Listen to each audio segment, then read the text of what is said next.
política que esperan que la Argentina implosione para poder partirla y dividirla y saquearla. La realidad es que cualquiera que plantea la pérdida de la moneda nacional es un traidor a la patria y debería ser juzgado como tal.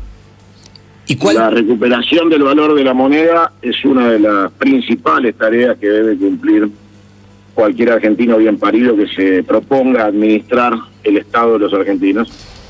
Y está claro que estamos viviendo bajo gobiernos de ocupación y no de patriotas, y entonces se escuchan estas barbaridades. Bueno, a ver, profundiza un poquitito más en esto. ¿Cómo planteas vos que debería ser la salida? Igual que lo planteó Israel cuando tuvo problemas muchísimo más graves de inflación que la Argentina, y empezó por una tarea de ordenamiento que era el respeto a la moneda nacional, y lo primero que hizo fue, por ejemplo, dentro de un paquete amplio de medidas, prohibir la escrituración de bienes inmuebles que no fueran en moneda local israelí, obligando a todos a depositar en el Banco Central de Israel para poder canjear los dólares por la moneda local para poder escriturar, y crearon un departamento del Estado que no son escribanos públicos, sino una oficina estatal donde la gente debe ir a escriturar, con lo cual se terminaba la chantada del escribano amigo que te dice que vio la plata a la vista cuando escrituraste, que le entregaste tantos dólares. Bueno, una de las medidas más importantes que se tomó en aquel momento para que la gente respetara y dejara los dólares en el Banco Central de Israel fue transformar todo el sistema de escrituración en un sistema estatal que impide el uso de moneda extranjera para poder hacer movimientos dentro del Estado de Israel. Obviamente, los que en la Argentina que dicen que en Israel está bien, te dicen que en la Argentina está mal. Y los que te plantean como modelo Israel, caso el propio Milei o Horacio Rodríguez Larreta, cuando vienen a la Argentina siguen siendo los que benefician en sus discursos, por lo menos, y en la práctica, en todo lo que puedan, a los expoliadores que generan la transferencia de la renta del esfuerzo de los argentinos al extranjero, al punto que la Argentina tiene 480.000 millones de dólares depositados en el extranjero de argentinos. Todo Argentina, y eso hace que yo siento que el pobre Al Capone se equivocó de país donde nacer. En la Argentina se hubiera robado la misma plata, pero lo hubiera arreglado con un blanqueo. Santiago, es interesante lo que vos planteás porque lo planteás con un ejemplo, ¿no? Con algo concreto. Pero comúnmente cuando llegamos a la discusión sobre dolarización sí, dolarización no, caemos siempre en la desconfianza que hay en el peso del argentino. Y con razón, obvio, porque nos han venido defraudando durante muchísimos años. ¿Cómo se hace para que el argentino vuelva a confiar en el peso, teniendo en cuenta todos los antecedentes que tenemos en la historia, no? Es un planteo, el tuyo es un planteo republicano y es un planteo generado y creado por los propios liberales. Es un absurdo que no confíes en el peso, no confíes en los que votaste durante los últimos 40 años, que son los que generaron que vos desconfíes del valor de tu propia moneda. Si no te equivocás al votar, no vas a desconfiar de la moneda argentina. Ahora, si vos seguís comprando el verso de la víbora bicéfala de dos frentes que dicen exactamente lo mismo y proponen ajuste y represión, bueno, tu moneda seguramente no va a tener valor porque se va a devaluar una y otra vez en función y en virtud de administraciones que trabajan para saquear la Argentina y no para hacerla grande y poderosa. Yo soy nacionalista, orgulloso de serlo, patriota y agradecido de haber nacido en esta tierra, con lo cual no tengo una visión de expoliación y saqueo, y jamás hablaría mal de mi moneda, y jamás hablaría mal de nuestro Banco Central, y jamás hablaría mal de nuestra patria, porque es un acto de traición a la patria en boca de alguien que quiere conducir el Estado. O sea, si alguien te dice que le quiere conducir el Estado para destruirlo, ¿en qué cabeza cabe que alguien pueda votarlo? O sea, vos lo que me decís que el problema no es el peso, sino está atado a quién está al frente, quién está como presidente, quién está gobernando el país. Es tan simple como eso, porque el peso no tiene vida propia, no es una inteligencia artificial, ni siquiera es un pedazo de papel. La economía es subjetiva y se basa en las expectativas, con lo cual vos vas a creer si crees en quien gobierna, y por eso nosotros planteamos un cambio sistémico y no de personas. Cuando vos te planteás esto de a quién voy a votar, tenés que recordar siempre la frase del teniente general Juan Domingo Perón, cuando dijo que no hay que cambiar de collar, hay que dejar de ser perro. Con lo cual no tenés que volver a votar a los que te robaron, te estafaron, te encerraron en la pandemia, te vacunaron a la fuerza con veneno, te robaron tus ahorros, te liquidaron tu comercio y los vas a volver a votar. Vas a votar a alguien que te propuso cambiar nuestras Islas Malvinas por vacunas de Pfizer. Vas a votar a alguien que hacía fiestas en Olivos. Vas a votar a alguien que te propone que tu hijo es un bien comercial digno de ser fraccionado como ganado para vender sus órganos. Bueno, la realidad es que si vos querés confiar en el peso, primero tenés que confiar en el gobierno, y el gobierno tiene que ser de patriotas que defiendan el Estado.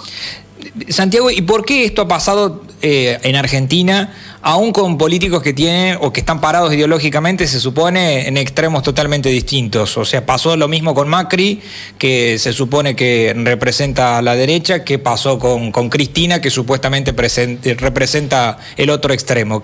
¿Por qué pensás que eso pasó? Mira, la trampa de hablar de derechas e izquierdas para los que somos confederados es una discusión terminada. En la Confederación no hay derechas o izquierdas, en la Confederación hay confederados, provincias independientes, autonomías municipales y competencias regionales, con lo cual la patria se constituye por los pactos preexistentes que cita la Constitución, y lo único preexistente a la nación y a la Constitución son las provincias. En función de en qué se diferencia Macri de Cristina, en nada.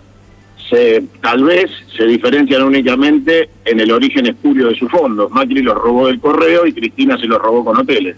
Pero son exactamente lo mismo. Son exactamente lo mismo. Trabajan para los mismos intereses, tienen como paradigma la Agenda 2030, que Macri defendió en la ONU y este gobierno defendió a través de su patético canciller también en la ONU, y ambos están de acuerdo en la aplicación de la Agenda 2030 y la alineación de la Argentina con el eje del mal desde el punto de vista de la geopolítica, con lo cual, ¿por qué alguien puede creer que son distintos basados únicamente en expresiones públicas a través de los medios de comunicación que han comprado con dinero sucio, robado y lleno de sangre para poder comunicar? Es lo mismo escucharse 5N que escuchar TN. Los dos se financian con dinero sucio. Santiago, veía una nota tuya en Infobae y ante una pregunta sobre Bukele, que te preguntan si se puede ser admirador de Bukele, o decís que sí, claramente, y que se puede emplear el método Bukele en la Argentina. ¿Me lo podés explicar a eso? Sí, claro. Primero que obviamente cada uno elige a quién admirar. Yo tengo profunda admiración por la gestión de Nayib Bukele, y en la Argentina no solo se puede, sino que se debe aplicar el método Bukele. El método Bukele es la ley de excepción que le permite al Poder Ejecutivo saltear la corrupción republicana, en donde jueces, fiscales, diputados, gobernadores y hasta el presidente, en el caso de El Salvador, estaban en lo que se llama la nómina del dinero sucio de las maras que compraban voluntades políticas para mantener impunidad. En la Argentina hoy el narcotráfico está en una etapa embrionaria del mismo camino. Hoy en la Argentina hay candidatos narcos, hay candidatos financiados por dinero narco, hay políticos involucrados en la impunidad de los narcos, con lo cual obviamente la Argentina a muy corto plazo se va a transformar en algo que la gente creía que era únicamente una serie de televisión de Pablo Escobar, pero que hoy Rosario es rehén, prisionera de esa triste realidad donde un comerciante tiene que pagar lo que se llama vacuna en términos de los narcos para poder abrir su comercio y trabajar. Amenazas, violaciones, secuestros extorsivos, homicidios diarios. Bueno, eso se termina con la ley de excepción, y la ley de excepción debe regir contra el narcotráfico en todo el territorio nacional, porque para nosotros la limpieza del territorio nacional de toda la mugre del narcotráfico es la condición sine qua non para ir hacia el proyecto confederal de reforma de la Constitución que nos permita liberar a las provincias de esta esclavitud unitaria, de este proyecto saqueador de Buenos Aires, de una asociación ilícita llamada República, para poder devolverle su potencialidad económica y el disfrute de su esfuerzo. Pero obviamente las provincias en esa transición, si no limpiamos el narcotráfico, pueden ser víctimas de la injerencia de ese dinero sucio y de la influencia de esos personeros de la muerte en la reconstrucción confederal de las provincias. Así que condición sine qua non, aniquilar el narcotráfico en toda la Argentina.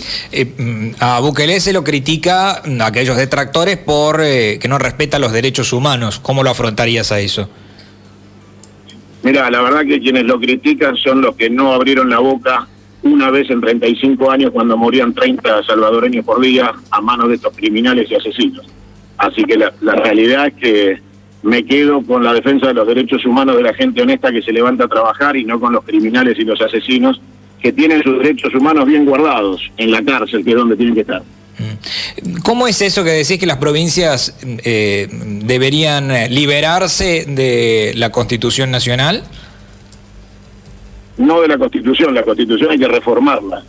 Hay que hacer una reforma de la Constitución, que es lo que yo planteo y lo que planteamos los confederados en todo el país, porque este modelo unitario, saqueador, expoliador y de transferencia de la renta, que ha permitido el robo de 480.000 millones de dólares del patrimonio de los argentinos, que tienen la caradurez de llamar riqueza privada, cuando es todo producto de la evasión, del robo y de la transferencia de la renta en negro a bancos que están en paraísos fiscales, en San Giles, en las Canarias, en Nueva York o en Suiza.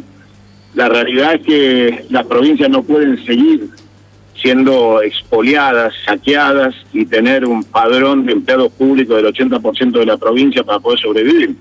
Las provincias tienen que recuperar el cobro de los impuestos, tienen que recuperar sus derechos de aduana, tienen que recuperar la administración genuina que marca la Constitución reformada del 95 de todos sus bienes y riquezas del subsuelo, deben tener independencia absoluta a partir de sus constituciones para poder regir y decidir hasta en el derecho a la muerte, como sucede en los Estados Unidos de Norteamérica, donde cada estado tiene su propia legislación sobre la pena de muerte, lo cual marca claramente el nivel de independencia de los estados y que no existe posibilidad de indulto presidencial en el caso de las condenas a muerte en los estados, porque el presidente no puede intrometerse en la disposición de la constitución de un estado de los Estados Unidos. Bueno, nosotros le proponemos a la sociedad argentina los Estados Unidos del Sur de América, llamado Confederación Argentina, que así nació la patria, y que después de la batalla de Caseros, de la traición de Urquiza y de un ejército portugués de mercenarios que vinieron a derrotar a nuestro restaurador en la batalla de Caseros, se impuso este modelo que saquea las provincias con apoyo británico. Recuerden los trenes mirando a Buenos Aires y trayendo todo a Buenos Aires desde las provincias para ser saqueado. Y bueno, esta es la realidad. Tenemos la avenida más larga del mundo con el nombre del peor traidor a la patria de la historia argentina, que se llamó Rivadavia. Con lo cual, no tenemos cuestiones formales o tácticas, sino estratégicas que cambiar en la Argentina, y la primera es que las provincias vuelvan a gozar de sus independencias y que la coparticipación federal sea invertida, o sea, no el Estado central quitándole los recursos a las provincias y devolviéndoselas con látigo y chequera a cambio de leyes de endeudamiento en el Congreso, sino al revés, las provincias aportando para sostener al Estado central. Santiago, agradecerte. Bueno, sos una de las opciones que vamos a tener en la boleta que se presenta el próximo 13, ¿no? Como precandidato a presidente. Yo le digo a la gente que el 13 de agosto no se equivoque, porque no se vota presidente el 13 de agosto. Las PASO no son una elección presidencial. El 13 de agosto van a elegir quiénes vamos al debate para poder discutir la Argentina. Bueno, nosotros somos el único modelo que se contrapone con este saqueo republicano que quiere devolverle a la patria sus días más felices, y le pedimos a la gente que nos empodere para ir a ese debate y a escuchar realmente una confrontación de ideas con un montón de candidatos que proponen todo lo mismo. Si los votan, dentro de 6 meses van a estar peor y van a arrepentirse una vez más de su error, y va a ser tarde porque la Argentina se va a sumir en una crisis institucional, política y económica que va a traer dolor profundo a los argentinos, porque esta no es una crisis más. Esta es una mega crisis que suma el conflicto financiero y económico de la caída de Alfonsín con el fenómeno político y económico de la caída de la Rúa. Con lo cual, a no equivocarse, y les pedimos que nos empoderen para ir al debate, escuchen nuestras ideas confrontadas con el resto de los candidatos y después sí voten presidente. Un abrazo, Santiago, gracias por atendernos, ¿eh? No, muchas gracias a ustedes. Santiago Cunio, que es periodista, ahí lo están viendo en la fotografía, si lo ven sin duda se dan cuenta, porque sus videos son virales, y es precandidato a presidente por el MIJD federal. Dejando, bueno, en claro cuáles son sus ideas, deja en claro que los dos modelos que hoy, bueno, confrontan en la Argentina, tanto Macri como Cristina, son dos de exactamente lo mismo. Él defiende el modelo de Bukele, él considera que la Argentina puede tranquilamente hacerlo, ahí está en los afiches, y que gran parte de lo que está sucediendo en la parte rica de la Argentina es por culpa del narcotráfico, que para combatir el narcotráfico hay que aplicar el modelo de Bukele. Eso es lo que él dice.